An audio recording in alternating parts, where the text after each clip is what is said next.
30 years ago, the Philadelphia Police Department carried out one of the greatest acts of police terror in U.S. history, right where I'm standing. The target was an organization called MOVE, a nearly all-black revolutionary group. On May 13, 1985, police set an example for all radicals nationwide by bombing the MOVE home, full of innocent men, women, and children, trapping them so that 11 people burned alive. I sat down with the only adult survivor of the MOVE bombing, Ramona, Africa, to hear her story, one of the hidden people's histories of life in American empire. The MOVE organization was born in Philadelphia during a time of revolt. People of all nationalities were joining revolutionary groups and challenging the core structures of empire: war, racism, and inequality. In the tradition of the 1950s civil rights struggle, armed self-defense against police and vigilante terror was also taken up by oppressed groups in the 60s and 70s. It was also a time of severe political repression, with wanton police brutality and COINTELPRO employed against black radicals. Led by founder John Africa, MOVE's philosophy was to challenge the abuse of all forms of life, including animals and nature, and held regular non-violent protests confronting everything from Dow Chemical to the Ringling Brothers Circus. Under their philosophy of back-to-nature communalism, they liberally grew their hair and didn't conform to societal norms. Composting, caring for stray animals, and living without technology made them the target of ridicule and violence.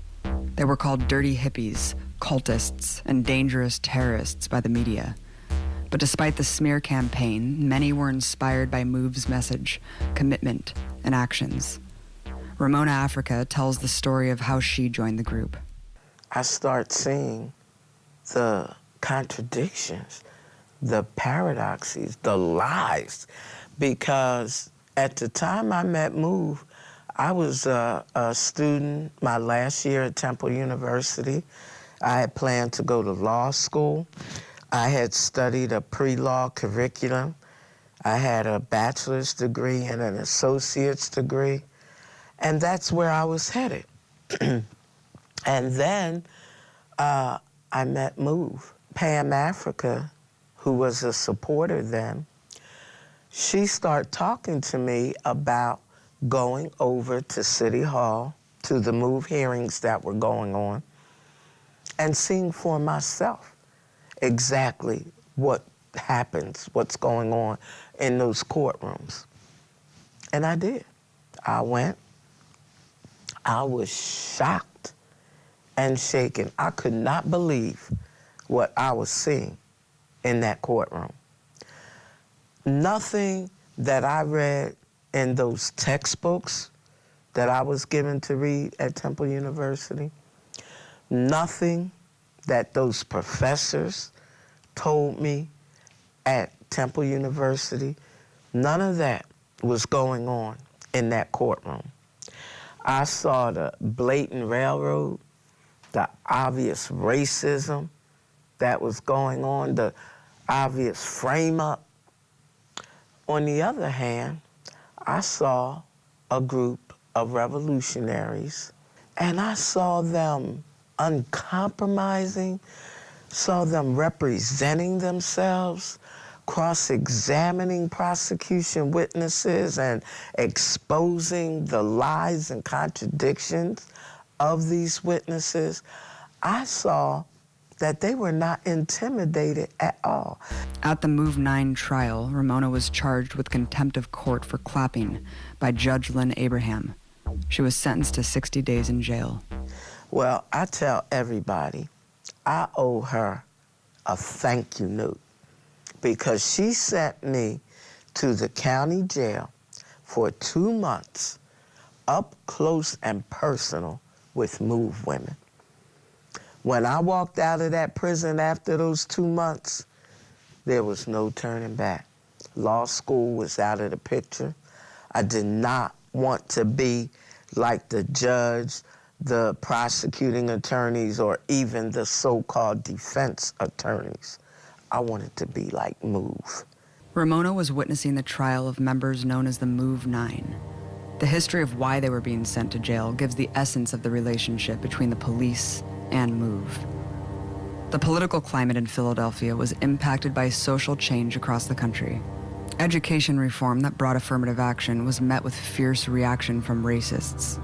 It propelled figures like notorious crooked cop Frank Rizzo to positions of power. His claim to fame was leading an ultra-violent police riot against peaceful students in 1967, who were demonstrating in favor of black studies classes, where he ordered cops to, quote, get their black asses.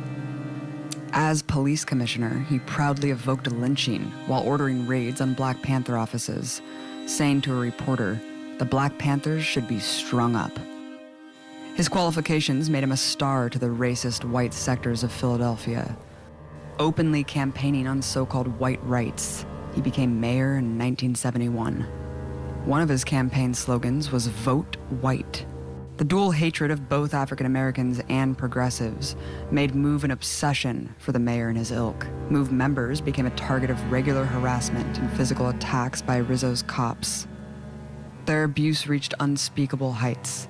Between 1974 and 1975, 3 different MOVE women reported miscarriages after police beat them in their pregnant stomachs. In a police attack in 1976, Janina Africa's 3-week-old child Life was crushed by police. As Mamia Abu Jamal reported, non-MOVE eyewitnesses saw police club Janine while she clutched her infant baby. In response to these vicious attacks, MOVE grew increasingly militant, upholding the philosophy of self-defense. But Rizzo and his gang weren't satisfied with random beatings. They didn't want an organized group of empowered black radicals that could criticize the police and fight back against their abuse to exist at all. For the good of the empire, all of COINTELPRO's hard work had to be honored. In 1977, escalating attacks led to members brandishing guns outside their home, declaring we will no longer be beaten and intimidated by police. 24-hour surveillance and positioning of attack squads and checkpoints surrounding the MOVE house began. But as the group remained defiant, the heavy-handed lockdown became an embarrassing 15-month quagmire for Rizzo. The police will be in there to drag them out by the backs of their necks. They're going to be taken by force if they resist. No question about that. Children or not. In March 1978, the police increased tensions by blockading food, water, and gas from the home and ordering journalists to leave the area. MOVE negotiated a deal with the city to move to a new location. But, as if Rizzo didn't want a peaceful resolution, he changed the terms of MOVE's deal with the city and obtained a rush warrant. On August 8, 1978, the attack began. Knowing there were many children inside, police started bulldozing the home, while the fire department shot water cannons. They were flanked by hundreds of police officers with assault rifles. Gunfire. Eventually, there was a barrage of gunfire. Philadelphia police say their shooting was set off by shots coming from the house. But several witnesses assert the first shots were directed at the house, including 2 reporters at the scene. Cops testified they unloaded their assault rifles into the MOVE basement, where they could hear women and children crying. In the unhinged flurry of bullets, Officer James Ramp was shot and killed. And in the face of certain death, MOVE surrendered.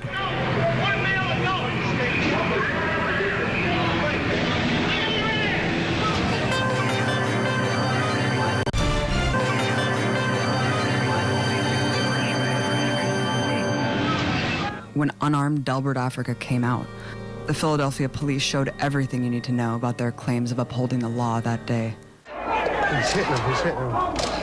Hitting him on the head. Kicking him on the head. I have no idea. I just couldn't see. Shut up! Cops, you make a mistake, they'll ask you. Your ass, they are. Suffering a broken jaw and fractured eye socket, Delbert's beating became known as one of the worst incidents of police brutality ever recorded. The police then went on a rampage throughout the entire poor, mostly black community. I was upstairs in my bedroom trying to change my clothes. And here come all these people, all these cops. They're chasing me in there with the nightsticks, hitting them on the shoulders and stuff.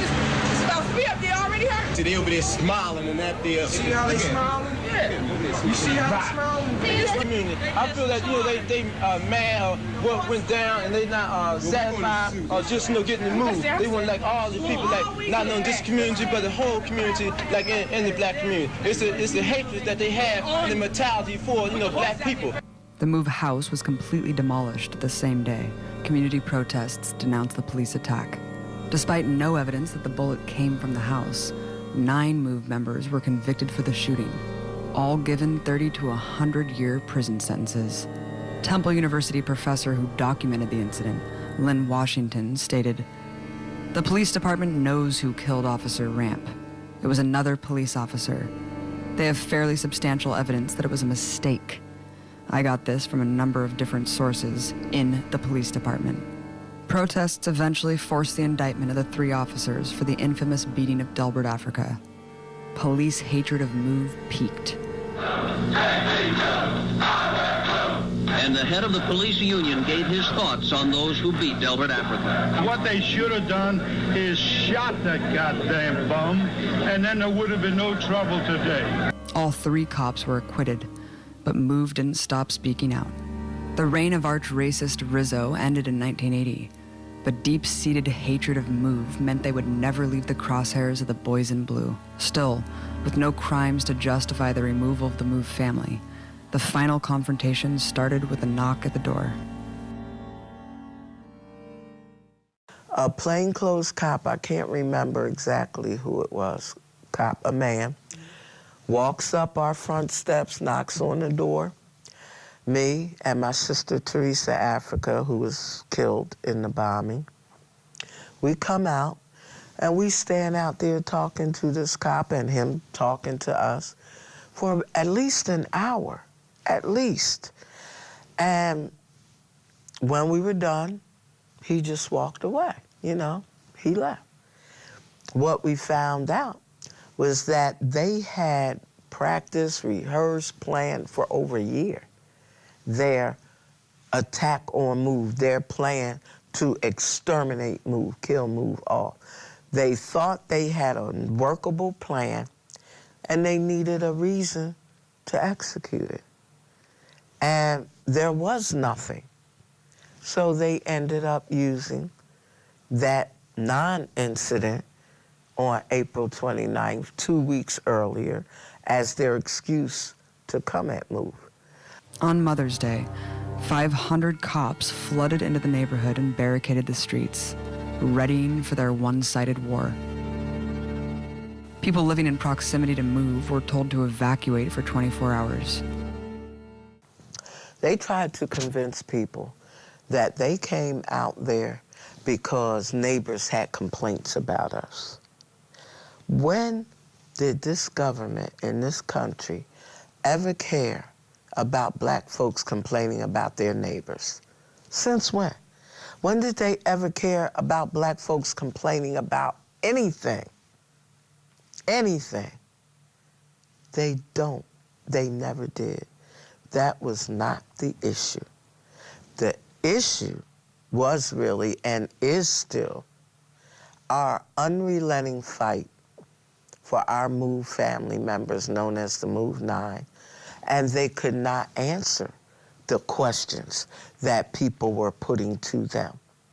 And that is why they were feeling so much heat from Move, And that is why they wanted to shut us up permanently, in the words of Wilson Goode, then mayor, first black mayor of Philadelphia, that he wanted a permanent end to Move.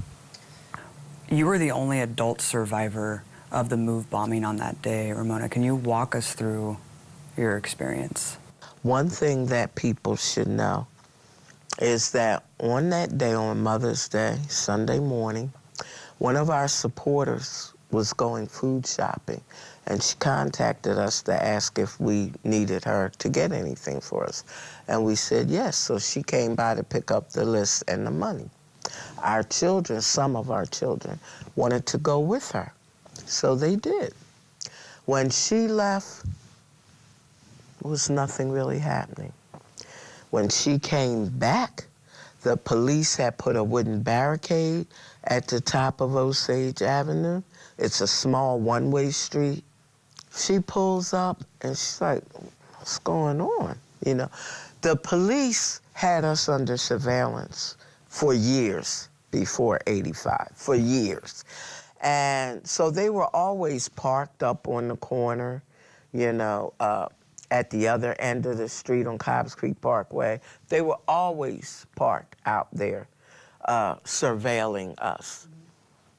And so this one particular cop, black cop named George Draper, walks over to Gloria's car, looks in. He knows Gloria. I mean, she's been around for years. He knows her. He knows our kids, have seen them for years. He goes and moves the barricade to let Gloria drive back onto our street with our kids. Now, at this point, he knows what they're planning to do. That's why they had the barricade across the street, because they were setting up and moving cars off the street, this kind of thing. Move the barricade and let Gloria. He knew Gloria wasn't going to stay at our house, but he knew our kids lived there. Now, later on, Wilson Good says that he gave the police commissioner and police officers orders that if they could remove our kids without a confrontation, you know, then they should remove the kids. They didn't. He let them right back on the street, right back into our house. Nothing happened all day. And that night though, Gregory Sambor, the police commissioner, he gets on the loudspeaker and says, "Attention, move. This is America. You have to abide by the laws and something of American society," and blah, blah, blah. And said we had 15 minutes to come out. So we did not come out. And the first mode of attack against us was the fire department. 4 deluge hoses. We were in the basement. The water was just pouring down on us. I mean, pouring down on us. When flooding the house didn't work, police launched their next phase of attack. Then the police, they put smoke, tear gas, and it started spreading through the house.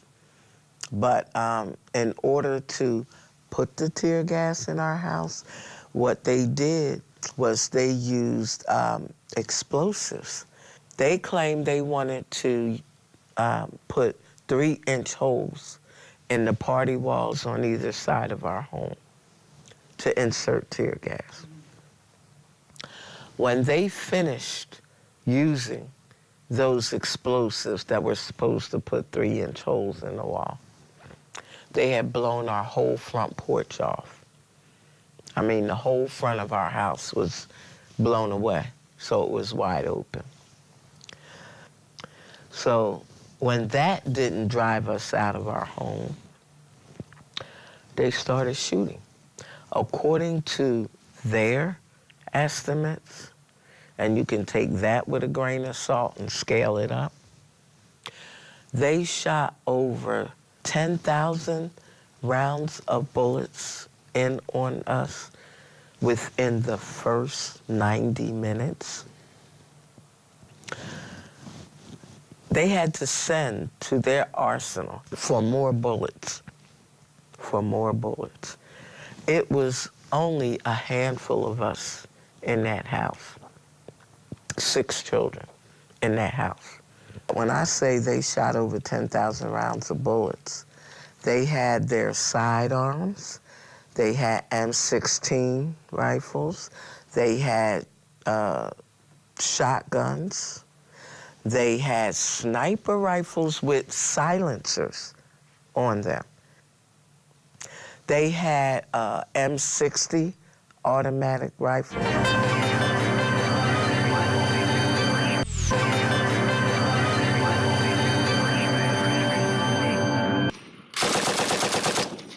The police say the first shots were automatic gunfire from the move house, yet the only automatic weapons ever found belonged to the police. Shockingly, they brought more than just M60 machine guns and enough ammo to kill a small city. They had bombs, too. Hovering in a police helicopter 6 feet over the move home, Lieutenant Frank Powell, with the official approval of Mayor Good and Police Commissioner Greg Samber, lit 2 pounds of C4 explosives and threw the bomb onto Move's roof. This 5:27 p.m. state police helicopter drops it. There is the explosion. The act of terror was long planned. An internal FBI letter confirms the agency personally delivered 30 blocks of C4 to the Philadelphia police for the assault. When you guys were in the basement, did you hear them announce anything before the bombing? No, I didn't. But like I said, it wouldn't have made a difference because we knew, we were very, very clear on the fact that they were not out there to arrest anybody. They had plenty of opportunity to arrest us if that was their aim, but it wasn't. It wasn't. Their aim was to kill, to exterminate, annihilate the MOVE organization. And that is why we didn't come out. We know it. We know it. Ramona, for people who haven't been in combat or been around something like machine gun fire or bombs dropping. Like me? Yeah. I mean, talk about what happened when that bomb dropped. Well, when they dropped that bomb, we heard it and we knew it was something big because we could feel it in the house. But it never occurred. Well, I'll say it never occurred to me. I don't think it occurred to any of us that they had dropped a bomb on our house. And the fire started on the roof. So we're in the basement. We didn't know initially that a fire had started, but they knew it. They knew it and did nothing to put it out. When the fire erupted, Police Commissioner Samber and Fire Commissioner William Richmond both gave the order to, quote, let the fire burn. They won't call it. Police Commissioner, motherfucker. So after a while, you know, it was kind of like quiet, nothing was happening. But the smoke started getting thicker, and initially we thought it was still the tear gas. But as it was getting thicker, we're like, no, this is something else. And it started getting hot in there, you know, started getting hot. And then we could hear the tree in the back of our house crackling. It had caught on fire. When we realized our house was on fire, contrary to what this system wants to convince people that we're suicidal and, you know, made a decision to be burned alive, that's a lie. We tried to get our children, our animals, ourselves out of that blazing inferno. We hollered out, we're coming out, we're bringing the kids out. The kids were hollering, we're coming out, they're bringing us out. You know what the response was to that when we started trying to come out? They opened fire on us. They opened fire on us. Bullets were hitting all around us. We were forced back into the house at least twice, which put us in a position of being burned alive or being shot to death. We made one last attempt to come out. And that is when Bertie and I got out. And not just my word, but Bertie's word. He could hear the gunshots all around us, you know. I heard them. I knew what was happening. What was happening was that the people waiting for them outside had a vendetta to honor. The team guarding the back exit of the burning house were the same cops indicted for the beating of Delbert, Africa. Those who managed to escape the suffocating smoke and blazing inferno were met with a spray of police gunfire, forcing them back into the flames. The official MOVE commission confirmed it was police gunfire that prevented the escape of the members through forensic pathologist Dr. Ali Hameli, whose team found shotgun pellets in Africa, a woman, and 3 children. Only 2 people survived the onslaught, Ramona and 13-year-old Bertie Africa. I got out first, and I'm helping Bertie out, and everybody was coming out behind us, which is the only way they could have bullet fragments in them, is to have gotten out of the basement and faced the gunfire coming from the cops who were shooting at us. Well, Bertie was the next one behind me, and I saw Rhonda there. She was, you know, getting the kids out. And as far as I knew, when they took me into custody and Bertie into custody, when they grabbed us, I was under the impression that everybody got out. The injuries they incurred were severe. I have burns on my arms, on my legs, and not as big burns on my back. For 4 hours, they used fire as a weapon before they turned on the hoses they had so liberally used against MOVE in the initial attack, when there was no fire. The flames spread uncontrollably over 3 blocks, engulfing over 60 homes. When the smoke cleared the ruins, 11 people lay dead. 5 were children. All the result of a murderous scheme where top officials used military force to bomb their own civilians and ensured that they would burn alive. What accountability was there for any? None, absolutely none. Not one single official was ever charged with anything in the murder of my family members. Wrought with criminality, no official was ever punished for their role in the massacre. Sole adult survivor Ramona, however, was sent to jail for 7 years for riot and conspiracy, refusing an offer to renounce MOVE in exchange for a reduced sentence. Ramona talks about the hidden legacy of the bombing.